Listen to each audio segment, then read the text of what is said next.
और उत्तर प्रदेश के बिजनौर में प्रधानमंत्री नरेंद्र मोदी रैली कर रहे हैं। हम सीधे आपको लिए चलते हैं। भाइयों बहनों,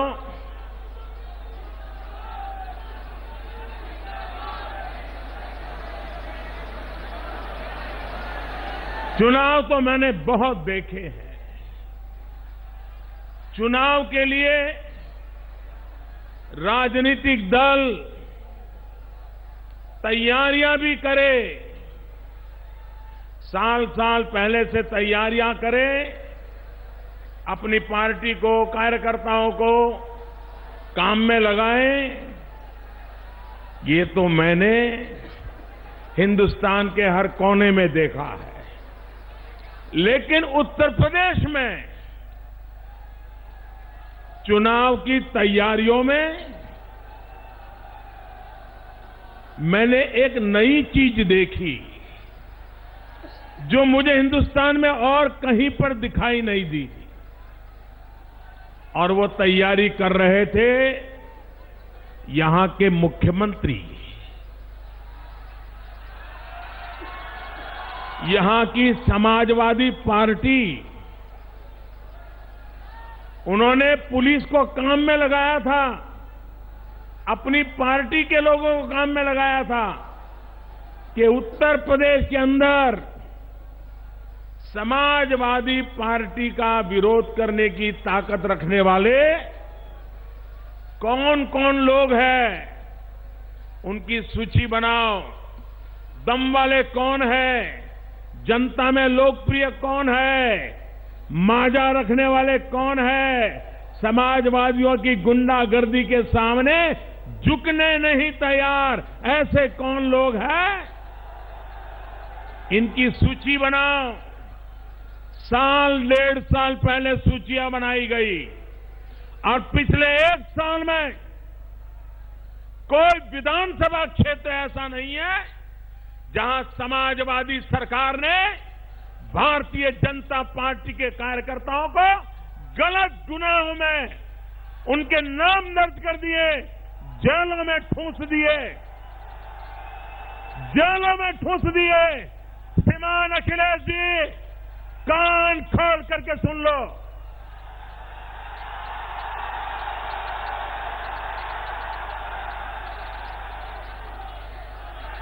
ग्यारह मार्च को चुनाव के नतीजे आएंगे और वो सिर्फ चुनाव के नतीजे नहीं होंगे, वो आपका कच्चा चिट्ठा खोलने वाले होंगे।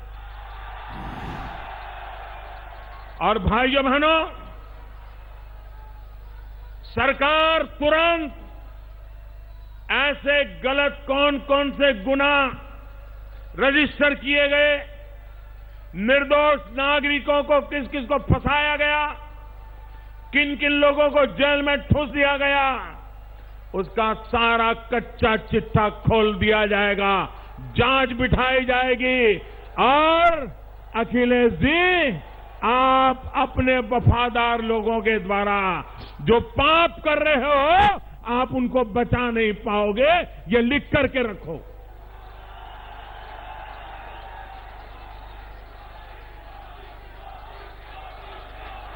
क्या सरकार का उपयोग ऐसे करते हो?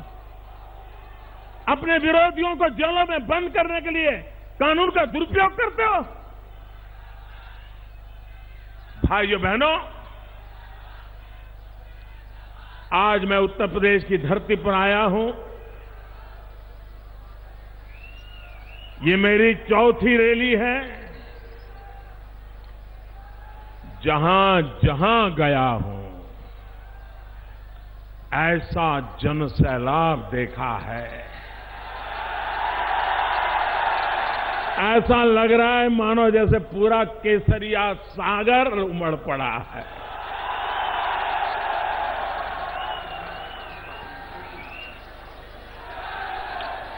भाइयों बहनों,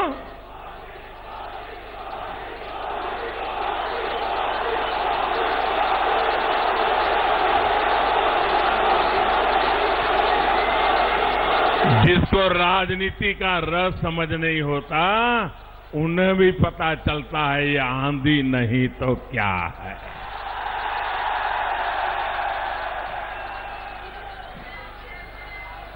भाइयों बहनों,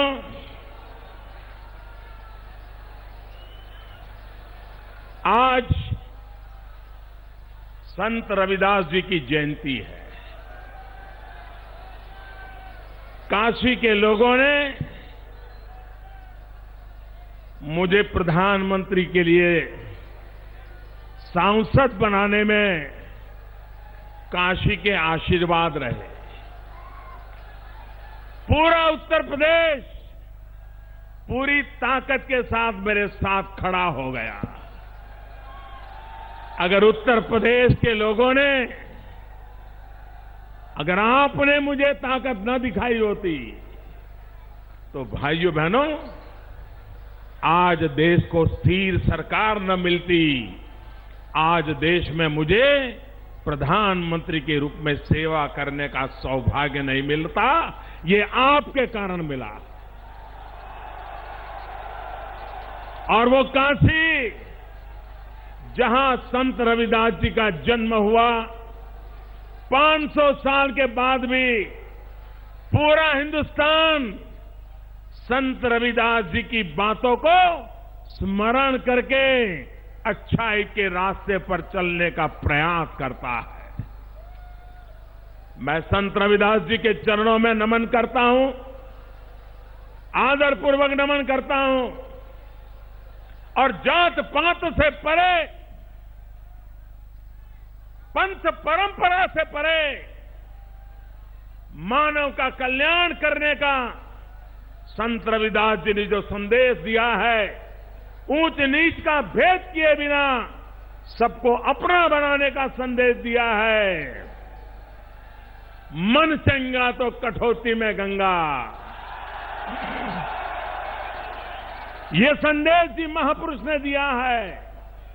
उस पवित्र संदेश को जी करके अगर कोई सरकार दिखाती है तो सबका साथ सबका विकास, इस मंत्र को लेकर के काम करने वाली भारतीय जनता पार्टी की दिल्ली की सरकार कर रही है। भाई, संत रविदास जी का आत्मा जहां भी होगा, आज सबसे ज्यादा संतोष उनको होगा, क्योंकि उन्होंने जो रास्ता दिखाया है, इस रास्ते को पार करने का काम आज भारतीय जनता पार्टी की वर्तमान सरकार पूरी ईमानदारी के साथ कर रही है। भाइयों बहनों, मैं आज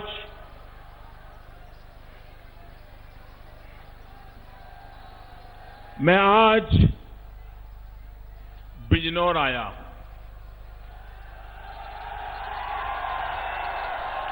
लोकसभा के समय नहीं आ पाया था, उसके बावजूद भी आपने प्रेम देने में कोई कमी नहीं रखी थी। भाई,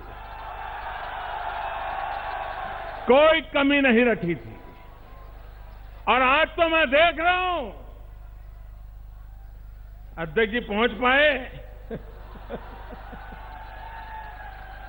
देखिए, जनता का प्यार देखिए।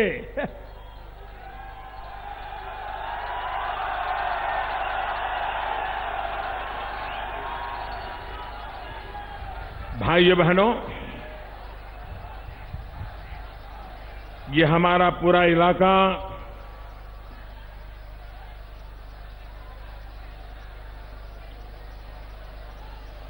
कोई भी मुझे कहे आखिर सरकार किसके लिए होती है? सरकार किसके लिए होती है भाई? गरीब के लिए होती है कि नहीं होती है? ईमानदार नागरिक के लिए होती है कि नहीं होती है? सज्जन लोगों को रक्षा करने के लिए होती है कि नहीं होती है?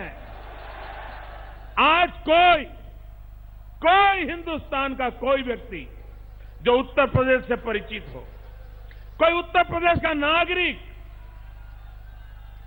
जिसका भाजपा से कोई लेना देना ना हो, राजनीति से कोई लेना देना ना हो, और वो ऐसी हरकतें करते थे कि कांग्रेस के भी वरिष्ठ नेता उनसे 10 फुट दूर रहना पसंद करते थे। जिस नेता से कांग्रेस के बड़े बड़े लोग भी किनारा करते थे, अखिलेश जी आपने उसको गले लगा लिया। और तब जाकर के मुझे अखिलेश जी की समझदारी पर शक होने लगा है।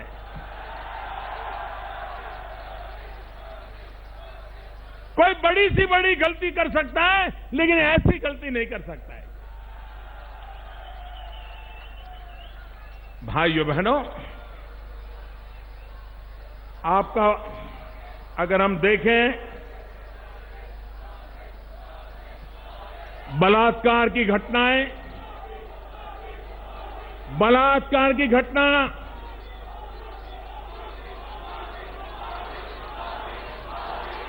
बहन बेटी, मैंने अभी उत्तर प्रदेश में एक सभा में पूछा कि सूरज ढलने के बाद बहन बेटी घर के बाहर निकल सकती है क्या? निकल सकती है क्या? सभा पूरी करके मैं निकला, हेलीकॉप्टर के पास एक सज्जन आए। उन्होंने कहा, साहब मैं भाजपा वाला नहीं हूं, लेकिन आज आपने गलत बोल दिया। मैंने कहा, क्या गलत बोल दिया भाई? बोले, आपने कहा कि सूरज ढलने के बाद बहन बेटियां बाहर नहीं निकल पाती हैं, ये आपका बयान गलत है। मैंने कहा, क्या हुआ भाई? अरे साहब, बोले सूरज ढलने के बाद नहीं, तपते सूरज में भी अकेली बहन बेटियां बाहर नहीं निकल पाती।